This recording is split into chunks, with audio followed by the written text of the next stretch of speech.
Right then, hello everybody. We've got a few people in the chat. I'll just check if we are okay. It looks like, yeah, looks like we're okay.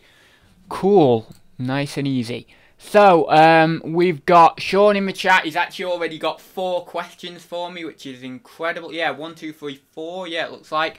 We've got Peter in the chat. Hi there, Peter. Thanks for joining. And we've got Tap Peddler in the chat as well. So, without further ado, I will get on and answer Sean's question. So, we've got quite a lot here. So, I hope that not too many people join, because if a load of people join, then these questions are going to get buried. So, I'll have to answer these very, very quickly. So, what products do you resell on eBay and Amazon?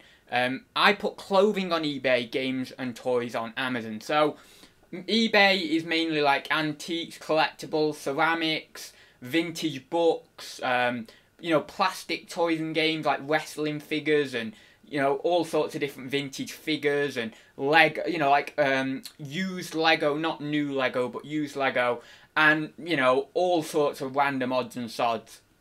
And then Amazon is brand new and sealed stuff. So anything brand new and sealed, generally, bar a couple of items, will go on Amazon. So most new and sealed stuff, new and sealed Lego, new and sealed board games, new and sealed DVDs, all that sort of stuff will go on Amazon. So yeah, pretty easy split for me. You know, generally like used stuff on eBay, new stuff on Amazon. That's kind of the general idea with it.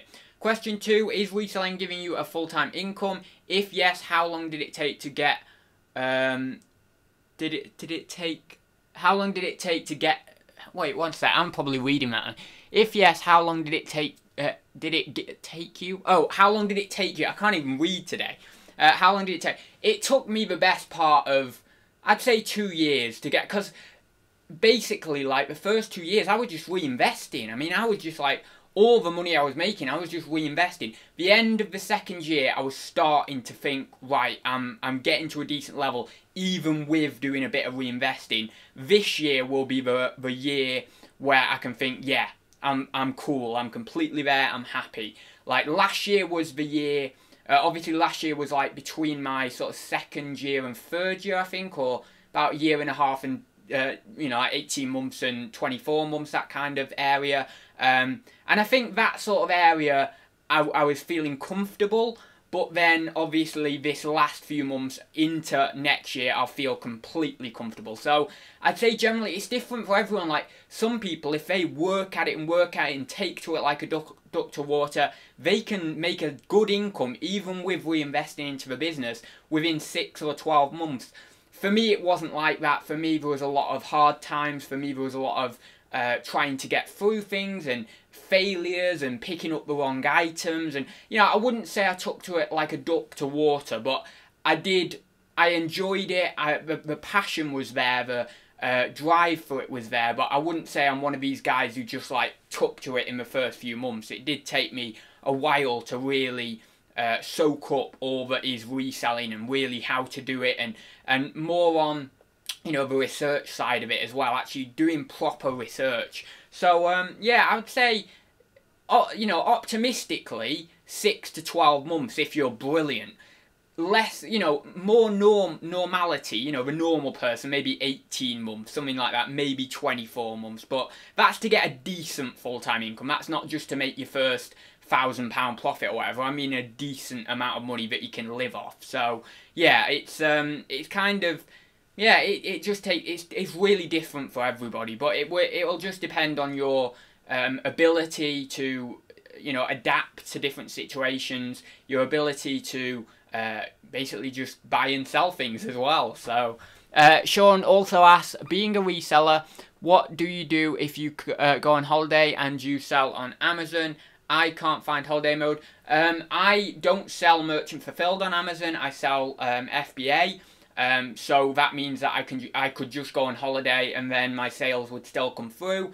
Amazon then packs the item for me and sends it out.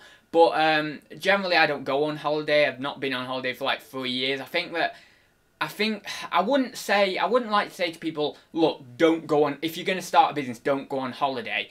If you want to go on holiday while you're running a business or starting a business, growing a business, fair enough, do it. But what you've got to understand is that a business in the first 24, maybe even to where I am now, sort of past 36 months, in that time frame, it's going to need a lot of money. It's going to need a lot of... It's like a baby.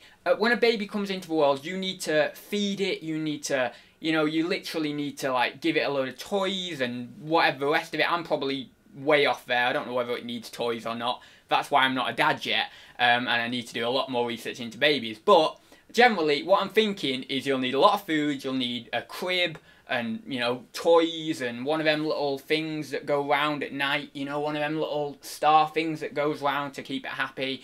All these different foods and medicines and all the rest of it. So you see, you're ploughing a lot of money and time into that baby, just as you would your business. So if you're then going off on holiday and spending $1,000 or 1,500, whatever it is for your holiday, that's a lot of money to then take out of your business at that early stage. Nowadays, I could take that money out if I wanted to. 2 years ago, no way. I mean, yeah, I could take it out, but my business would have, like, completely suffered because I hadn't built up enough, you know, like enough of a cash reserve or enough cash flow to be able to do that. So it's kind of, yeah, it's just about building it day by day, month by month, year by year, and then after a sort of the 2-3 year mark, you can think, right, you know what? I can spend on this, I can spend on that, I can, you know, I can have a few luxuries. But yeah, at the start, I would say try the best you can to just put as much into the business. Question 4, he says, I want to be full-time retail by 2020. Meantime, all profits go... Well, there you go. You're doing the right thing if all profits are going straight back into the business. While I earn and live off my employed job, is it easy to fill out self-assessment as expenses?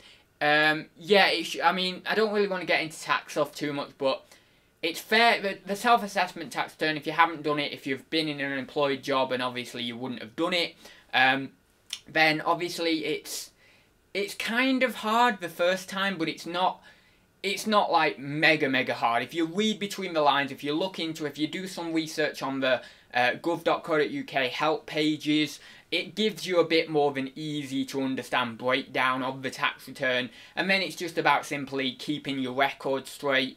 Obviously, I do a profit and loss account. I have my little black book down there where I keep other expenses as well, and I kind of have a backup, so my black book is like my backup. So if my computer went down, I've got a paper record, and also I store my profit and loss accounts for the year, for the last 3 years, on an external hard drive. I have all my receipts in 12-month concertina folders, and I also have any eBay sales, like, you know, like an activity report or something. I don't know what we call it. Oh no, I don't do that anymore. I used to download the eBay, you know, like your eBay sales sheet, you know, with like all your individual sales on. Now I just download the PayPal activity PDF file, and then I just print that off because it's like 2 pages rather than printing like, you know, like a 15-page eBay document off. So I do that now to save paper. But then obviously I have that in a separate concertina folder. They all go away because obviously you need to keep your records for 7 years. So obviously I've got, you know, about 10 folders now lying about. But yeah, it's all about keeping records doing the self-assessment tax return. If you keep all your records all year long, you have no worries. You will be fine. Like when you come on to log on, it'll ask, you know, things like what were your expenses, petrol, postage, whatever. You don't necessarily need to fill in the breakdown sheet because I believe it's when you're over a certain amount of turnover, you only have to fill in the breakdown part of it. So you can actually just put total expenses and then total sales to make it easier. But if you want to break it down, then you can do, just to make it, I suppose it's therapeutic for yourself with your own records, just to break it down in the tax return. And then you can literally do that, and obviously you can pull up all of those expenses because you've got them there and ready because you've been doing your accounts really easily. So it's kind of just do your accounting throughout the year, and then your accounting will give you the blueprint to be able to do the self-assessment tax return. So yeah, it's not too bad, but I would say on my first try of it, it was a bit, the wording was a little bit, it's a little bit strong, you know, it's like kind of a little bit intellectual. I think you need to kind of dumb down the wording a little bit, because I'm not trying to be stereotypical here, but you know, most self-employed people, they do have a brain. But let's not forget that there are a lot of self-employed people who aren't that intelligent, but somehow they've got to become self-employed. Generally, self-employed people are intelligent. They make more money than most employed people. They've realised that, you know, they can get out of the rat race and they can manage their time more effectively. A lot of self-employed people might even have investments on the side, and they can kind of do a self-assessment tax return pretty easily, or palm it off on their accountant. Now, there might be a few people who are self-employed who may not have the biggest business in the world, but they wanted to be self-employed, and I'm trying to be delicate with this as well, so I don't offend anyone, but they might have the biggest business in the world. They don't really know how to do these, you know, online things like self-assessment tax returns and stuff like that. It's a bit too complicated for them. And when you go on to do it for the first time, the wording, as I mentioned, is kind of a little bit intellectual for maybe a lot of people, because it was quite challenging for me, and I would consider myself a fairly intelligent person. So it's kind of, it makes me think, for those people going on trying to do it themselves who maybe aren't that intelligent, they're gonna struggle with it. Now, yes, okay, there's the help sheets there, like I mentioned, which are brilliant, but I do think they maybe need to just sort the wording out in the tax return a little bit, just to bring it down a little bit, bring that level down, because some of the words we use in it, you're reading it about 4 times and you think, what does that actually mean though, you know? So anyway, but that's that. I won't ramble any more about that. Oh, it's just gone up, one sec. Let me go. Oh my god, loads of chat. Right, so that's all the questions from Sean. Thank you very much, Sean, for those questions. So I'm going to throw as much in as I can. I got to do my first self-assessment by 31st of Jan. Need to know how to fill it in online as I reinvest all of my profits. So shouldn't pay tax. Well, as I say, I don't really want to get into tax too much, but if you reinvest all your profit in the tax year, essentially what will happen is it will lower your net profit if you're on cash basis accounting. So if you're on traditional accounting, you go off cost of sales, so you don't actually input the like, you know, you buy a load of stock right now, you won't input that as an expense in traditional accounting. It only goes as an expense if it becomes a sale, if you've actually sold it, and then it goes in cost of sales. With cash basis, you have cost of goods. So every time you buy something, immediately it gets recorded as an expense. So therefore, what a lot of people do in sort of end of March time, well, you don't need to do it end of March, really. You can do it at any point in the year, it'll still come out the same, but some people do it end of March time, before the end of the tax year.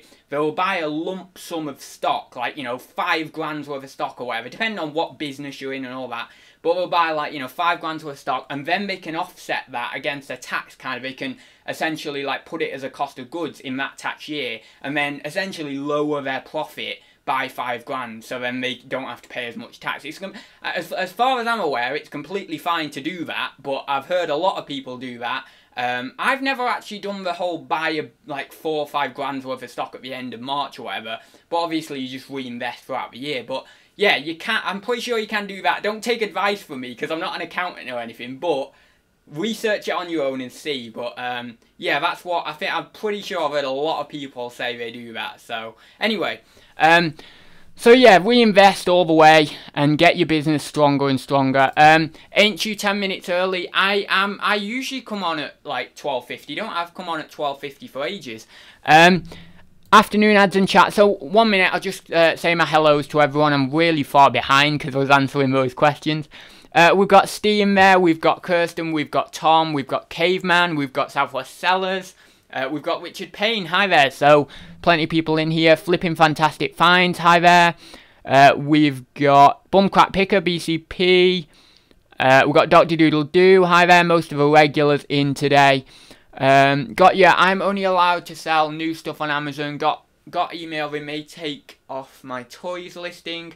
Yeah, it seems Amazon at the moment, like, they seem to be restricting loads of things for new and more, you know, not older sellers, but, you know, like, what am I trying to say? More established sellers, you know? It seems like across the board they're restricting things, and things aren't being able to be sold and stuff like that, and all these restrictions.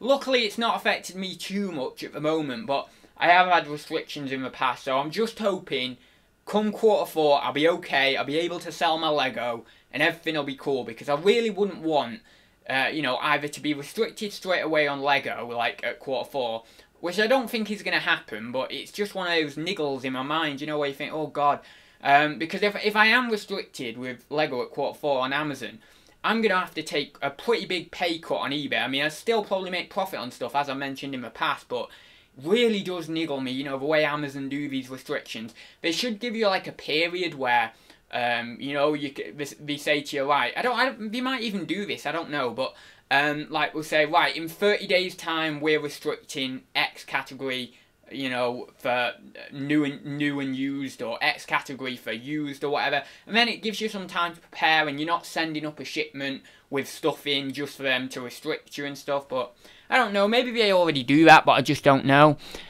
With all these questions, ads will be ranting for an hour. I know, won't I? It's terrible. I haven't heard ads song yet. Am I in for a treat? How do I answer that? I don't know. People in the chat, you answer that one, because I'm not gonna. It's all I'll say is it's interesting. Let's put it that way. It's a bit interesting. Sounds a bit weird, that, doesn't it, when I say interesting? But yeah, it's interesting to say the least. Got Lex in there. Hi there, Lex. Just see if there's any more questions. I don't think I'm big enough for FBA. Only just started Amazon, so learning how it works. Doing merchant. Yeah, I mean, you don't have to be big. You should be able to just sell on there anyway, no matter what, you know, whether you're new or no matter what the size of your company or anything. Because I did back in 2016, but yeah, I think there's a lot more restrictions these days for new sellers, so it is harder, but I think you should be able to sell certain bits on there. A few bits might be restricted. George in the chat, I knew someone would ask, are you going to the Hitchin meetup? I'm not. I've not got any plans to go to the Hitchin meetup. I am really trying with my anxiety and stuff to like get to a meetup at some point, but it's so hard for me to, like, London is quite far away. Like, well, I mean, it's probably not if you live in America. Like, for example, you know, like, in America, like, a 6-hour journey is, like, really, like, the equivalent of, like, a 2-hour journey here, because they don't really see distance the same. They always say, like, oh, well, that's not far if it's, like, 2 or 3 hours, which London is for me, about, well, I'd say 3 hours. But, for me, to get in a car for 3 hours and get down there, that would be, like, really hard. So even doing the whole meet-up and meeting everyone, which is brilliant, which is a very good feel, you know, it's very good, like, it's excitement, but the thing is with me, I turn excitement into anxiety, so I'll just get, like, really panicky. But the thing is, I'd absolutely love to go to one, but I just feel like the journey is gonna almost kill me getting down there, you know, absolutely, like, wear me out, and it's nothing, you know, that I just have to control that. I have to step up and try and do something at some point, but I'm kind of putting off doing something because I'm still quite scared of putting myself through the pain again of doing something and getting out there, and I know it's never gonna get better for me unless I do, you know, unless I actually do put myself out there and go through some pain, and then at the other end of the pain, I get out of it and I feel much more, you know, I feel better and I feel revitalised. But I've just done it so many times. I've gone through this pain so many times that I'm just paralysed at the moment of doing a lot of things that I want to do because of this searing pain of my anxiety. You know, it's very hard to describe unless you've got anxiety or you've had something like depression or anxiety or anything like that. But yeah, it's just at the moment it's really, really hard for me. And although I'd love to do it, the love for doing it isn't enough to make me want to go through that pain, if you understand what I mean. I don't know whether most people will or not. I understand why you didn't want to take it out 2 years ago. I need to build a big enough capital. Yeah, I mean, I did take out a little bit from a business. I took out, well, actually, it was the point where I was building a lot of Lego, and I was buying brand new sets, and I was taking out like 300-400 quid a month for Lego sets, like literally just for Lego sets. And I really started to think to myself, hang on a minute, if I keep doing this, I'm not going to have enough left to reinvest in the business and like really grow the business. That was only probably less than 6 months in, maybe about 6 months in. So yeah, obviously I wasn't making tons of sales or anything at that time. Maybe I was doing about £1,000 a month in turnover, something like that. So not at all where I am now, kind of thing. But yeah, it's just kind of, it's one of those things where you have to evaluate, and you need to think to yourself, well, you know, I've got to refrain myself from taking these luxury things, you know, holidays or whatever it may be, or luxury food items, or going out, you know, even like simply going out with friends somewhere and travelling somewhere and spending 20 quid, 30 quid, 40 quid, 50 quid, whatever, on a day out somewhere, you know, whether it would be Chester Zoo or wherever it be. Yes, it's brilliant and they're great life experiences and everything, but when you're starting a business, I really do feel like all your focus has got to be on that.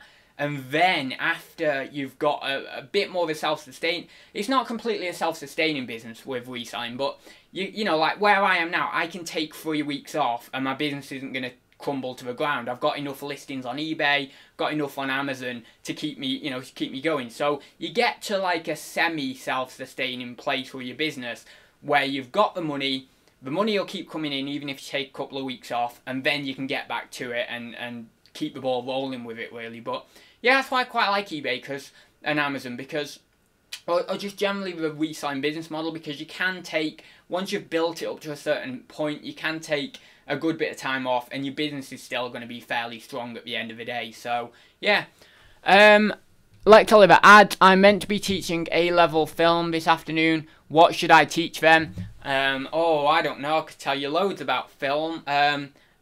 Do pans. I like pans. You know, where you literally, like, you stood from, like, there's a person here, and then you pan round the person, and then you maybe do like a, what is it, first person view? Or is it third person view? I always forget which is which. But one where you're looking through their eyes, like Peep Show.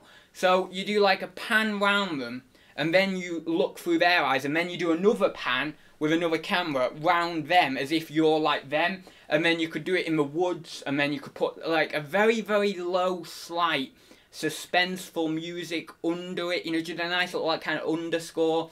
And then you could, you know, obviously filter in like the After Effects in the editing studio. You could put like a slightly dark filter on the you know, obviously on the video, and then it'll look a bit dark. Maybe, you know, I'm picturing a girl for some reason, so, you know, long-haired girl, maybe her hair's a bit scraggy, maybe she's whipped you know, she's whipped a bit of a t-shirt on a branch at some point, and then maybe film her whipping a t-shirt on the branch, and then just go in slow-mo, getting a bit of suspenseful music, put the breathing in there, so heavy breathing, put that in there, and then slowly, as just after you've done the pan, you see, like, you know, maybe 4 men come across with them like Halloween masks on or something, you know, really scary, and then you've got like chainsaws and stuff, and they're coming close to her. But I mean, maybe that's just me being having a natural desire to obviously do something in film. I don't know what I'm doing. I just say things, but, you know, sometimes they're right, sometimes they're wrong, we never know. All it is in life is just try and make a decision, try to do things and see what comes out. But I think that would look pretty cool. I don't know what would happen after they've like sort of come in, whether she'd escape or, you know, what would happen. Maybe a portal would open to like another realm, and then she legs it through it, and then, you know, comes out, and then a big flash of light happens, and then she can see there's all, you know, creatures here, and she's coming to another realm. Maybe a dragon flies by, and, you know, big massive mountains in the distance, all looking beautiful in HD. I don't know. I let my mind create. That's what I do. I let my mind create. Problem is, people think that it's, you know, you've got to create imagination. I always think that imagination creates you. So you're just this being that is being taken by the hand through your imagination. Not necessarily that you're creating the imagination. But I don't know, maybe I'm wrong at that. I haven't a clue. I'll never know. It's one of them questions in life you'll never know, but anyway. Just show them ads eBay song select. Oh yeah, that would work. Yeah, that'd probably turn them off. That'd be like, oh yeah, I'm not doing film. Love ads. This is the next Doctor Who script. Yeah, probably not. Ads. Lex said A level. What's Lex said A level. This is score. Oh, I can never say that. Scorsese. There we go. Dr. Shizzle. Ads can do a Big Brother video. See how much you can make for charity. Brilliant. Oh my god, what's happened here? Oh, chat's jumped. Sorry, chat just jumped and scared me then. Right, well, I'm so behind on this chat, so I apologise. There's songs. Have you released an EP? No, I haven't. I'd love to. What's an EP? EP is like electronic playing, right? I don't know. But is that an album, an EP? Am I right in thinking an EP is an album? It's like a form of album? Because I would love to release one, but I need to know how to, you know, like people do auto-tune and stuff. I don't want to do auto-tune, but I just want to enhance my voice a little bit because it's so bad. My singing is terrible. But I really want to be, like, I'm not one of these people who can write songs and then have other people sing them. I want to be a songwriter and a singer if I'm going to go down that route. So I'm going to have to get someone, like an editing genius, to edit my voice if I want to go down that route. But again, I really like to do this stuff myself. Like, everything I've done on my channel, or pretty much everything I've done on my channel, is a product of myself. All the editing, the Photoshop, everything, the singing, the lip syncing, you know, whatever I've done on my channel, it's me. I've not really had any help from anyone. You know, I've not got an editor, I've not got anything. So that's why sometimes it isn't of the best quality, but I have this weird complex in myself where I have to do everything myself, because if I can do the editing, if I can do the Photoshop, if I can do the singing, if I can do the you know, the cutting and all this, and I can get to a good level with it by the time I'm like 25, 30, I won't need anyone. I won't need any. I'll be able to do everything on my channel, and that will make me happy because I'll be thinking, oh, you know what, I'm in a good position because I can do everything. I don't need anyone. I don't need to pay someone. That's the ultimate thing with me. I don't want to pay someone to come in and do the editing for me. I don't want to pay someone because, for one, I don't want to waste money on doing that. I know it's not necessarily wasting money, but to me it feels like that. And for two, it wouldn't have been from me, and then I can't say it's from me. You see, I'm quite an egotistical person in that way, because I want to put my little credit on the little end screen and no one else's. I want it to be me, you know. But anyway, it's probably just because I'm proud of what I do, you know, and I don't want it to be with someone else. I would be terrible, absolutely terrible well, I was in school. I was terrible in group work and stuff. I've said this so many times, because I would just be the leader, trying to, you know, get things done. Everyone else would. I'd literally just say to people, you just do whatever you want. Just go on Google or whatever. I'll get this work done because I want it done the way I want it to do. I think I'm a control freak. I'm a control freak. It must be that. I don't know. Anyway, I'll just quickly go up. I don't want to get into tax. Proceeds to talk about tax for 20 minutes. I know, literally, I make up comedy without even me thinking about making up comedy. I mean, that's pretty funny when you think about it. Right then, I've got so many questions to get through and stuff, so much chat, so I apologise. Question. Do you have to sell quite a high amount items on Amazon with high fees? Steve says.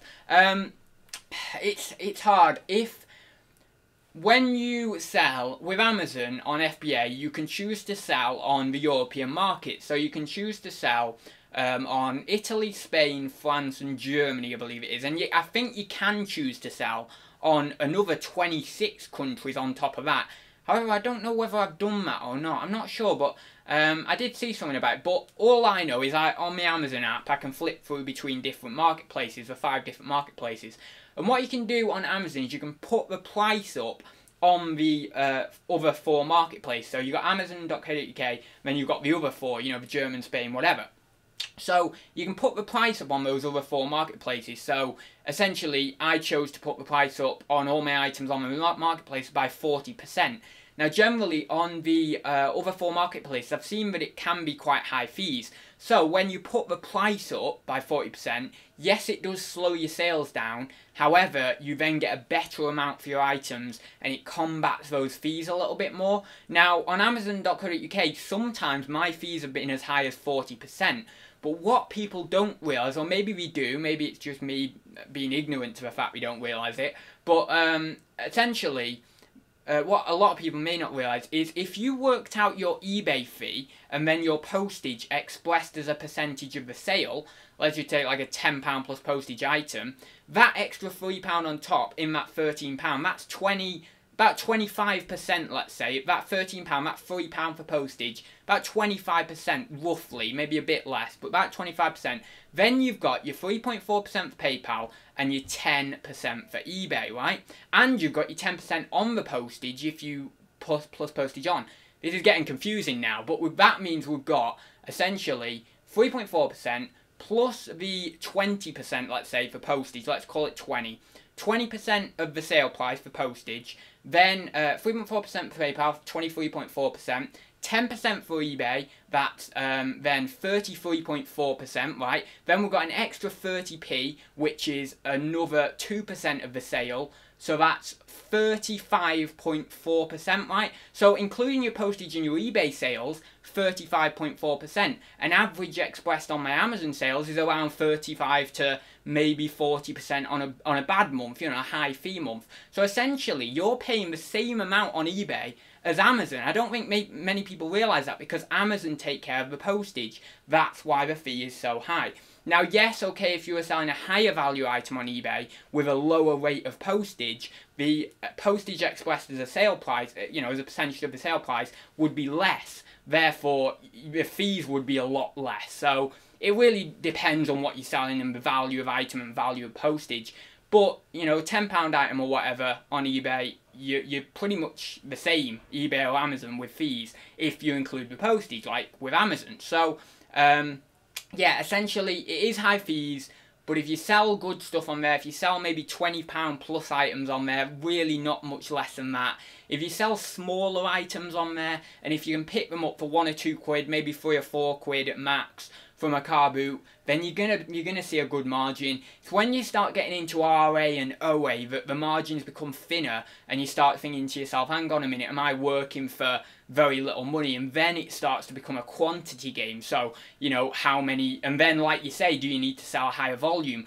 It does become a quantity game if you're selling RA or OA with a margin of maybe 20 to 40% net profit. So, I mean, some people work out, I'm pretty sure some people will work off 10% net profit, but I wouldn't do that, because when you get over 85,000, you've got to pay VAT, and then that'll just destroy your margin. So, when you're looking at RA or OA, you've got to be very, very careful, because you've got to think about getting over that 85k and dealing with VAT and stuff like that. So, generally that's why if I was to do RA or OA on a big scale, I'd be looking for really a 40 or 50% margin, because then I've factored in the VAT. Now, yes, it's hard to get 40 or 50% or even maybe more than that in RA, unless you get a really good deal. You know, there might be a good deal going on at the supermarket, but generally deals are like not as good these days, so the ROI comes down. So therefore, it is a lot harder. It's a lot harder to get the same amount of margin. Like, you could, 3 years ago, when I first ever did any RA, you could get an insane margin with RA. Like, you could be picking up items, if you got, you know, some Lego items, you could be picking them up for £5, and you could be getting 20, 30 quid easy on Amazon. Not like that anymore, because the supermarkets don't give the same amount of discounts. Like, they used to be giving 70 to 80% discounts. I saw 70 to 80% discounts quite a lot. And now you're lucky to see a 50% discount. You really are lucky to see a 50%. So, yeah, it's hard. I mean, they literally had in Sainsbury's today, when I was in there, they had a, like, some Lego, and it said clearance, and it was 33% off. Now, clearance used to be 70, 75% off, so yeah, it really depends with Amazon. It's a different beast to eBay, it definitely is. Anyway, yeah, Sean, get an accountant, mate. No amount of money is worth this much stress. Definitely just get an accountant or something, you know. Again, that's one of my complexes. I don't have an accountant because I don't like paying someone to do a job that I feel I can do myself. Literally, all I keep thinking to myself is, one day I'm going to be like so... like, I'm going to be able to do so much. Like, I can already do a lot right now. There's a lot I can do by myself. But, you know, in another 10, 20 years, when I've really got more and more stubborn about doing things myself, and I keep doing it, I keep trying, I keep hitting brick walls, and then I keep blasting through the brick walls, I'm going to be bloody unstoppable. I'll be like, oh my god, this guy can do loads of different stuff, you know? I mean, I'm 22 right now and I can do Photoshop. Admittedly, I'm not brilliant at Photoshop, but I can do it. I can do, I've tried Audacity and I'm going to try with that more. I can do, obviously, the editing and stuff in Wondershare. I can do live streams and things like this. I can do OBS. I can do green screen. I've got my mic set up. I've got, you know, light set up. I can do my lighting all right. I mean, it's brilliant what I've done on YouTube the last few years. You know, I keep trying to improve myself, you know, better myself, like I try and do with my reselling. Anyway, we will get on and I'll stop rambling. I am so fed up. Further to VAT, I'm not a tax guru, but once you get over 85k, you pay 20% of the sale price on everything you sold within that 12-month period. I also think there is another scheme you can go on as well, but I don't know whether you could go on it with new goods on Amazon. I know that if you were to go on, and I think it's like, there's two different schemes for VAT that I've heard people talk about.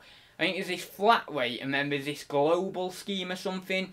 And it seems like, I think it's the flat rate. If you go on the flat rate and if you sell a certain type of product, I think it's like, I don't know whether it is used goods specifically or a certain type of used goods. But if you go on that one, you get a reduced rate of VAT. But obviously, I don't do VAT, so I can't really comment on that. But if ever I do get to that point, then I will, obviously I will talk a little bit about that, not in a, you know, advisory capacity, just literally documenting what I'm doing. But yeah, so good plan, ads. You should study filmmaking. I'm telling you, I don't need to study it. I'm living it. I'm living it. I'm going to have to watch some Amazon videos. Yeah, definitely, Steve. You'll have to get. God, there's a lot of talk about tax and stuff in here today. And wow, I'm not very far down the chat here. This is the next. Oh, I've already read that out. See, I've already read that one out. I must be really, really below the chat here. In Inner Workings of Ads Brain, great stuff. I know. Your imagination is a mishmash of stuff you have seen, read. There we go. That's a good... And sometimes... Yeah, that's a good way of describing it. Because sometimes, like, you feel like... You know, well, I feel when I'm going through my imagination, like, I'm just being taken. As I said before, just being taken by the hand. And sometimes it might be that all these different things that have come into my brain at some point in the past are now resurfacing, and it feels like, so, you know, someone is controlling me through this imagination, but actually it's just the sum of my past experiences coming back again in the form of a storytelling rather than in the form of, you know, an actual event or like an anecdote or anything like that. So I don't know, that's interesting. You won't find one, Sean. It's either less than 85k or over 120k to make it worth it. Oh, I don't know. I'm not going to say any more about tax. I really am not going to. Are you going to collab with Cano, Gigs, or JME? The only one of them I know by the name is JME. Are they rappers or hips? Are they hip hop? I think they might be hip hop. Because I like, I'm really into trap, so things like, well, I don't know whether, maybe it's like a bit more hip-hop or trap, I'm not sure, it's either trap or hip-hop, but I like Waka Flocka, I like Rick Ross, I like, oh, who's some of the others I like, well, let me get them, I've got my phone, talk among yourselves. Oh, I've got loads of messages on Instagram. Oh yeah, plug, follow me on Instagram, one sec. Yeah, I like trap, all that sort of stuff. I mean, I like loads of different music. I can go from Ella Fitzgerald to Waka Flocka to David Bowie or whatever. You know, I can go from all over the shop to OMD, you know, Syntho Pop and all that, to whatever else, I don't even know. Ooh, Jefferson Airplane. Yeah, I can go from them. Anyway, well, I'm not going to play any because I'll get a copyright strike, but, Wiz Khalifa, but I don't like his mainstream stuff. I like his more, well, I don't mind his, like, semi-mainstream stuff. Block Boy, don't know. Oh, Stucky Sound, Mac Miller, I don't know. Oh, Meek Mill, and then I like some of the kind of lower down trap, you know, that most people don't kind of talk about. Juicy J, oh, Tiger, I like Tiger. Well, some of his stuff. I don't know, let me just go down another few minutes. Oh, Daylo Dev, I like him. He's a bit more like lower down, you know, not like mainstream or anything. ASAP Ferg, I don't know who he is, but I think, oh, Trap Anthem, that's called. That's about it. There'll be a few more further down. Oh, I like Major Lazer, Bubble Butt, that's a really good song. Bogor, Feet, Waka Flocka. Oh, Kevin Gates, Trap Girl, I like that. Gucci Mane, I like that. Yeah, loads, like Wiz Khalifa again, 2 Chainz. Yeah. Oh, I've got this really cool, like, Spanish trap on my phone as well. Like, it's like a 40-minute mix of, like, Spanish and, like, French trap. It's really cool. And obviously it's in French and Spanish as well, the language. Steve Aoki, that's the remix of the Delirious, I think it's called, or something, I don't know. French Montana, the Chainsmokers, but that's just a remix. Rob Bailey and the Hustle, I like them. Yeah, but that's about it. And then it's just like big long remixes and stuff, you know, like, you know, where, like, what are they called? You know, like a big long mix, like a mix, you know, like a trap mix. Yeah, but I like a lot of them. They're cool. Your voice is the same as most of today's pop stars before electronic editing. Yeah, exactly. So I can be a pop star. I could just get some cool editor, and we could go to the moon. We could be the top of the reselling charts. You know, we could actually make, like, why don't we all make like a reselling music scene? Like, Z could be like rap and stuff. I could be like the more pop kind of guy. I don't know, what would Nick be? Nick would be kind of like, more like new wave, I suppose, or like early 80s stuff. I reckon he'd be like that. What do you reckon Caroline, Mrs. M, would be? I don't know. I don't know, I'm not sure. Yeah. I don't know, but put in the comments who you think people would be, what sort of genre people would be. Oh, we could have Sue as like, you know, like that sort of more jazz, or like that, you know, sort of Ella Fitzgerald, or we could have someone as folk. Who could be folk, like Joan Baez and Bees or whatever. I can never pronounce her second name. You know, Bob Dylan and stuff like that. And you know, we could have like that. We could, oh my god, yeah, we could have like different people for different things. That'd be pretty cool. For some reason, I'm thinking of Lex as maybe a bit more like out there with her music taste, so she could be a bit more like, you know, like, whoa, raging kind of thing, you know, EDM or whatever, I don't know, or something like that. Yeah, we could have, oh, I know who would be great. Indie Chick would be great at folk, wouldn't she? Yeah, Indie Chick. Oh no, Indie Chick can be indie. Yeah, indie, right, yeah, there we go. Yeah. Peter could be like, oh no, because Peter could be pop. I'm thinking Peter would be more pop, but I don't know. No, Peter could be like 90s, I suppose. You know, like Blur, Oasis, Britpop kind of vibes going on. Oh, that'd be cool. My son is on the credits of Call of Duty, just saying, wow, that's awesome. Was he one? He must have been one of the developers or something then, mustn't he? As I told you, ads, if you enjoy it, then great. Ignore all the haters to the video. Well, to be honest, there wasn't that much. There was a lot of thumbs down, which I anticipated.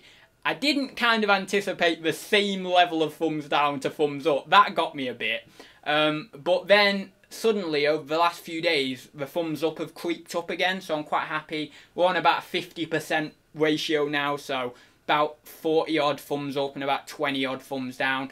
But generally, people who put thumbs down, there was only one person who commented with a really negative comment, and like everyone else were actually commenting really positive comments. So I think that all the people who thumbsed it down didn't even like put anything in the comment section, which is really weird. Like, why would you thumb something down and not give a reason to why you thumbs it down? Like, why can't we give like, oh, this was just really horrendous? You know, I would actually appreciate it if someone did a nice long comment like, look, you know, I can see what you're trying to get to here, but, you know, it was pretty terrible. Your singing was crap. The lyrics weren't very strong. You know, the lip syncing just didn't sync up very well. You know, and all of it, even if I thought they were wrong, even if I was looking at it as a biased opinion because I created the song and I was like, no, that's wrong. I like the song. I thought it was decent. At least I could think, right, well, that's one of the people who actually gave it a thumbs down, you know, and I think, right, I can attribute that to someone who gave it a thumbs down. When people stay silent and just neg it, you know, neg a video, you think it makes it worse in a way, because you're like, oh, well, what could I have done better? Well, I mean, I already know what I could have done better. The singing, the lip syncing was pretty good, I have to say. I'm pretty happy with that for a first attempt. The lyrics could have been improved upon, but, you know, I did it within 12 hours, so I was happy with that. Wrote it, edited it, filmed it, all that sort of stuff. So, you know, for the lyrics, for the time scale, more than happy with them. And yeah, I enjoyed it, and that's what David said. I really enjoyed it. It was a very self-indulgent video. I really wanted to do it for myself. I wanted a song out there on my channel. I've said for months and months and months, I've wanted to get a song out there, but I didn't know how to do it. Found out how to do it, and within a few hours, I was on it, and I wanted it done. So yeah, I was really happy with it in the end, and I'm glad that, you know, as I knew, my main audience, you know, all the people who are in the chat right now, or most of the people in the chat right now, I can't speak for everyone, but most people in the chat right now, you know, got the point of it. It was a little bit silly, bit of a laugh. The singing wasn't necessarily meant to be great. However, I would have liked it improved a little bit.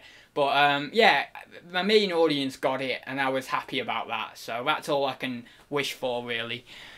I'm almost double Ad's weight. I am 9 stone. I went down to like 8 stone something the other day, but I'm like 9 stone again now. No, you're not double, man. You're not 18 stone, David. No way.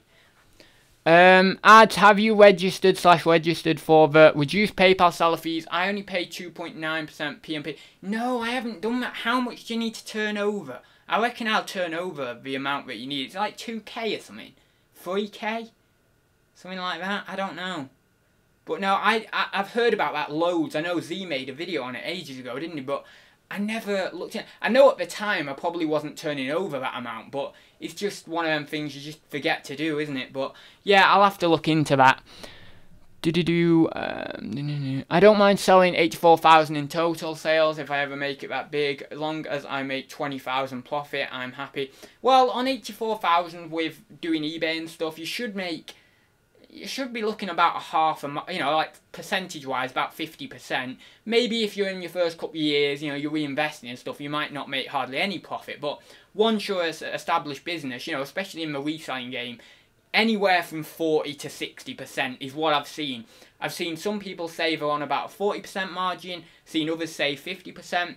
I've seen quite a few people say they're on a 60% margin. And I'm pretty sure I've seen a few people even say they're higher than that. It really obviously depends on cost of goods and stuff like that, but generally that sort of range. If you're obviously a massive business, they don't get anywhere near the, you know, profit percentages we get on, you know, on a sort of annualized basis. But yeah, generally that sort of range is a good range to go for. And then obviously there's the old kind of principle of don't go below 33%, or, you know, you should be turning over 33% if you're in a certain business or whatever. But I don't know how true that is anymore, because it really depends on which business you're in, because a 10% margin, you know, net profit margin might be brilliant for one business, but then for another business it might be horrendous. So I think it really depends on the situation, on the business, all that sort of stuff. Anyway, I'll just quickly go down. Oh god, it's just jumped again. My god. One of you guys should do an FBA video on how to do labels, put in a box. We've got loads of videos on that. I've got a video on it. Nick's got about 2 or 3 videos on it. If you search YouTube, there is a ton of videos on how to do FBA shipments. As I say, I've got one on my channel, so if you want to watch mine, you can do. If you want to go over there to Nick's channel and watch one of his, I think he did one. I think his latest one was only about 4 or 5 months ago. So yeah, go over there, check his out. And yeah, there's loads of videos on how to do FBA. There's no shortage of them. I did say I might be doing a video on FBA, but it really depends on whether I can be bothered filming the screen and all that. Because as I say, I've already done one. Although it was okay. It's an okay video, but I would have liked to up the quality a little bit. So I might do one. Listen to a bit of Bonkers ads. No, I don't like Bonkers. Yo, Bonkers. What do you mean? Is that a artist? I was thinking you meant Bonkers by Dizzy Rascal. Well, it's a bit. I think that song's really dated. Like at the time, like Bonkers by Dizzy Rascal, that was like really cool. Everyone was like really enjoying it, and now it's like, oh god, it's dated a bit, you know. Trap. I thought that was a mistype. What W2F is trap? Everyone says this to me. What is trap? Like, trap is so good. Trap is like, I'm pretty sure it's like a mixture of like sort of that hip hop kind of vibe with sort of like, well, yeah, I suppose like hip hop with a little bit of a beat behind it. Now you've also got trap EDM. Now trap EDM evolved, I believe, in about 2009, that sort of area, 2010. Maybe even a little bit later actually, where it fused trap music, you know, sort of the older trap music of, you know, late 90s, early 2000s, with electronic dance music, and then you got this kind of evolution, this kind of product of, you know, a really strong beat in the background with this kind of, you know, more soft and mellowed out kind of, you know, trap vibes, you know, like, it's hard to describe it without listening to it, but it's just like this. You know, and it's very explicit. So there's a lot of swearing, there's a lot of things, there's a lot about sex in there. There's literally like 2 songs that are literally sex all the way through, like just literally talking about rough sex all the way through. So yeah, it might not be for everyone, but I like it. You know why I like it? And I'll be completely honest. I'm not joshing you here. I like it because it makes me feel powerful. When I'm walking down the street and I've got like these, you know, really, you know, heavy beats and we're all like, you know, do, you know, and we're all like, you know, trap vibes and everything, it makes me feel like, yeah, you know, I've got power. And then you give it a little bit of a walk, don't you? And you're like, yeah. But anyway, but yeah, trap is good. I'm in and I be indie. Yeah, you can be indie if you want. Everyone's not gonna do this though. I can tell it. No one's gonna bother.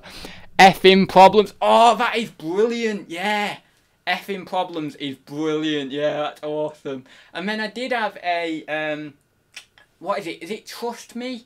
I don't know what but it's like trust me with your drugs. Trust me with your money. That kind of it. I'm not gonna sing it, but you know, it's kind of like that. I forgot who the guy is, but I think he's called Kevin something. It's not the same guy as Kevin Gates, is it? Might be, I don't know. But, yeah, that's a good one. But that's more chilled out. That's like, you know, more chilled. But I like that. I could bagpipe. There we go. David's got it. Me, rock, slash metal. Ah, there we go. Peter's got, yeah, that's good. Rock slash metal. I do, haha, I've been rapping since I was about 11. Wow, awesome. Britpop, yeah. Peter, you're pop. Lol. I'll take the rock and metal. I can barely talk, so rapping is out of my abilities, he says. Oh my god. I can do the Harvey and Romeo bit. So solid crew, 21 seconds. So yeah, I'm here if you need me. Oh, brilliant. I know all the words to the theme tune of Fresh Prince of Bel-Air. Does that count? Oh, my friend knows the full theme tune. That's something I need to watch. I've never watched that. I really need to watch that. I always like to watch things with like long series. So, you know, things like you know, like Friends and Seinfeld and all these kind of different ones that had long series, and Home Improvement and stuff. And I don't know why, but I have this real connection to these long series that ran in the 90s, you know, the 80s and 90s. I really like them, but there's a lot I've not watched. I've not watched Cheers and stuff like that. But I don't know, I really like it. So I only watch things with long series, and I'm pretty sure Fresh Prince is like 6 seasons or something. So I really hate it. My minimum can be 3 series, but I really don't like watching something with 1 series because I binge watch. So I can watch a series in literally 3 hours. Like, I will literally put it on at 9 o'clock and I will binge watch it, you know, and I'm like, right, that's series 1 done. So you see, if I can get a series done in one night, if it's maybe 6 episodes, something like that, generally in the UK it's like, you know, standard sort of 6 episodes now. You know, it used to be that series would be about 10 episodes, but yeah, generally if it's 6 episodes, you know, half an hour, 25 minutes, easy do that in a night. So, you know, I need, if it's going to be 6 episodes a series, I need 5 or 6 series. But the good thing about the American shows is there are longer series. There still are actually now. I mean, Big Bang Theory, when that was on, obviously it's last season now, isn't it? But when that was on, that's like 23 episodes a season. And we did, well, I think it's, the last season is season 12. So, you know, that's like, I reckon that's probably more episodes than Friends, isn't it? They'd probably beat out Friends. So, Friends is 206 episodes, I think. 206 or 214. No, it might be 214 because there's 206 bones in the body. That's what I'm getting confused with. 206 bones in the body. I think it might be 240. Let me type it in. Not the bones in the body. I know that one. It's 206. Friends number of episodes. Oh no, it looks a bit more. No, 236. Wow, that's a lot. Okay, maybe it's not beat out Friends then. I don't know. Maybe. Ads. I put a post on Insta about it. It's 1,500 turnover. Oh, I should be able to do that then. I'm cool then. That's cool. 1,500 turnover for 3 months for PayPal lower fees. That's fine. That's alright. If it was like I was saying, if it was like 3k, you know, 2,500, 3k on a slower time, I wouldn't do that because obviously I have Amazon on the side, which kind of makes up the shortfall. So yeah, I wouldn't do that if it was. But 1,500 is cool. So yeah, happy with that. That's easy. I can get some reduced fees. Where are we? Oh, I think we're at the bottom. £1 sell for £10. Take eBay PayPal fees plus $2.95 delivery cost. So say you make £4 profit. That's 400%. Mine's between 20 and 35% after fees. Sometimes I make nothing. I don't even know what you're quite saying there, but like, yeah, it's a 400% margin on that single item. But when you you know, extrapolate that over the course of a year, and then you take off all your other hidden fees, and you know, for me personally, I've got like an expense with my lockup and petrol and, you know, postage supplies and all the rest of it. That margin on an overall sense is brought down massively. But yeah, on a per item, and this is what I don't like. Like, some people will, like, I don't know where they put it, maybe Facebook or something, but they put, like, you know, well, actually, I've not seen this that often, but some people think, oh, I think maybe more new people think, oh, I've made like 500% margin on this, and it gets them a little bit too cocky, and then they're thinking, oh yeah, I'm going to make so much money with this because I've made 500% net profit. You know what it is? It's a vanity thing. You know, turnover is vanity, profit is sanity. It's kind of that. So, yeah, but I don't ever think of it like, you know, I mean, maybe I did at the start, thought of like per item as 400% profit, but I don't anymore because it's just like, buy it for £1, sell it for a tenner or whatever, maybe get 4 or 5 quid from it, move on, and that's like, right, that's in the bank, move on, and then just repeat it kind of thing. But mine's between 20 and, I don't know what you mean by mine's between 20 and 35% after fees.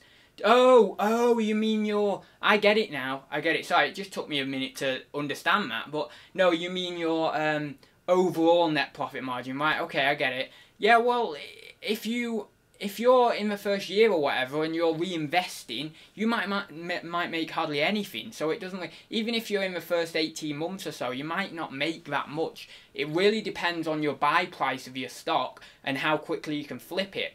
As I said, there's certain people who could maybe make a really, really good, you know, handsome income in 6 to 12 months because they can think, right, let me focus on fast items. They'll get into it day one and they'll think, right, let me focus on fast items, let me focus on buying cheap. So right, how can I do that? Right, car boot. Get down the car boot, we get down there at 4:30, they're really, really dedicated, they're really motivated, they're really driven, they hoover up as many of the video games or anything like that as they can, they buy them up for 50p a quid each, and they're flipping every single one into £10 or more. And then, obviously, they're flipping these things fast. So they can build up a lot of profit and a lot of cash flow very quickly. And because they've got a very, very, very low buying price, they don't even hardly need to reinvest any of that money. Hardly anything of that sale price needs to be reinvested. So then they've got a huge amount of profit that can then obviously at the end of the year then gets reported for tax, and that they have made a living for that year. So that's how people who take to it like a duck to water will do it. They'll think, right, I know what I'm doing, low buy price, quick sellers, let's get on with it. And they just do it, and they'll just keep doing it and keep doing it and keep doing it. The biggest thing with anyone in reselling, with what I see starting up, is talk. Well, it's not that, is it? Talk. That's the expression I was trying to do. Talk. Oh, I'm gonna do this. Oh, I'm gonna do this. Oh, I'm gonna make X amount. Oh, in 10 years I'm gonna do this. You know, and it's like, why not do it? Why not? Why are you doing all this? If you're so driven and you think you're gonna do that, you've got to now do it. You know, you've got to now get out there and go to the car boots, go find products you want to sell, and get in and just do it. You know. The best piece of advice, again, another piece of advice I'd give is just start with one thing. Don't go out there and think, right, I'm going to sell toys, I'm going to sell games, I'm going to sell antiques, I'm going to sell video games, I'm going to sell books.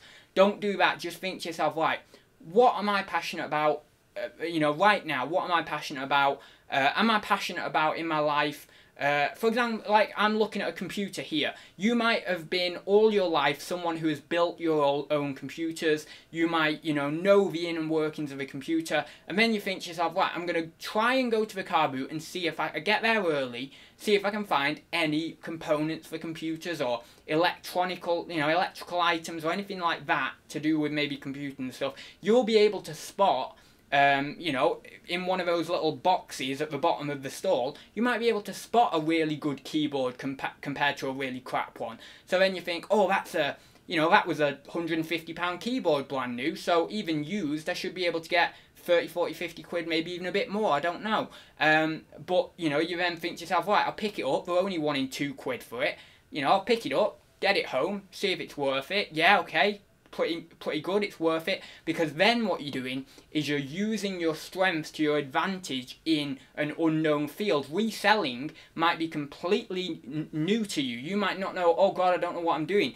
But if you can go into the unknown, holding with you a piece of experience or something that you are good at, then that's going to make the unknown, the new thing you're doing, a lot more bearable and a lot easier to face. So, and that's something that I didn't do, and I wish I did. I mean, oh God, I just wish that I would be way, way further along right now if I did that, and I kind of took a lot of people's advice with that as well, that people were giving me. And, it's just not the way it's worked out. So, obviously then I can do it now, and but I don't really need to do it now because I'm where I am anyway. I built a business, so, I can do it now, but it's not going to massively affect my business or anything because essentially I'm already where I kind of want to be. So, yeah, anyway, we're getting on now. I think we're just past the hour. I'll just very quickly go down and just see. Oh, question, did you see Chris B lockup video ads? I don't know whether I didn't know Chris B had a channel. Is anyone in there right now? Could you link the channel, or could you name the channel at least, so then I can go and check it out after we're done on Thursday Talks? David says, gotta go. I am going in a minute anyway, David, so don't worry. You got any gear out of your lockup for Q4? I just have all my Q4 gear up here. I just have it in the spare room, so I just need to get on and process that. I'm not going to do it yet. A lot of people may do it, when September rolls around, but what I'm going to do is I'm going to send it in October. I'm going to price high, and I'm just going to hold out till we get that sort of rush in November, December. Because really September, although people, officially it is part of Q4, the sales don't creep up that much in September, which even in October it's only a steady, a steady incline. really, you know, end of November, early December, that's when you really see things going. Especially with Amazon. Amazon's like December is like, whoa, boom, you know. And then even between Christmas and New Year, you still get a bit of a boom if you're selling board games and stuff, because people are getting board games for New Year's Eve parties and things like that. So, you know, people who may be staying in or just having a few drinks with a few friends around their house. So, yeah. It's December's the big one. Indie Chick says she's got to go, so it looks like a few people are going now. So I will leave it. The chat's just jumped again as well.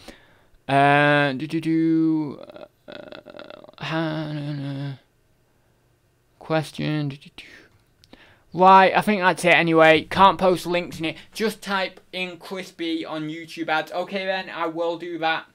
I'll do it right now after this video. So I will leave it there, guys. Thank you very much for joining me once again. I will see you next week. Well, I'll see you before then actually, but you know, I'll see you live next week anyway. And yeah, see you very soon, guys. Do do do do do do do do do do do.